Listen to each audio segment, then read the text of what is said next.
আজকাল ব্যস্ততার জন্য আর একদমই ইউটিউবে মিনি ব্লগ বানানো হচ্ছেই না, মানে হয়ই না। আজকে এই মিনি ব্লগটা বানানোর একটা ইন্টেনশন আছে। আগের বছর এই দিনেই, মানে লোকনাথ পুজোর দিনেই আমি প্রথম মিনি ব্লগ বানাই। I am not a YouTuber definitely, কিন্তু আমার নিজের ছোট ছোট মোমেন্টগুলো শেয়ার করতে বেশ ভালো লাগে। আগের বছরের মতোই আমাদের লোকনাথ পুজোর ইনভিটেশনে আমরা পৌঁছে গেছিলাম দুপুরবেলা, স্নান টান করে সমস্ত কাজ সেরে। রোদ খুব বেশি না থাকলেও হিউমিডিটি প্রচুর ছিল। প্রসাদ খেয়ে ফ্যানের তলায় বসেছিলাম, তারপরে ভোগ খেয়ে নিলাম। ভোগ প্রসাদের মধ্যে একটা অন্যরকম আবেগ আছে।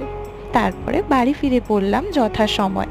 বিকেলে আবার বেরিয়ে পড়েছিলাম একটা মিনি রবিবারের আড্ডায়। সব রবিবারে কিন্তু এই প্ল্যান হয়ে ওঠে না, যতই কাছাকাছি থাকি না কেন। তাই হয়ে যাওয়ায় অনেক খুশি ছিলাম।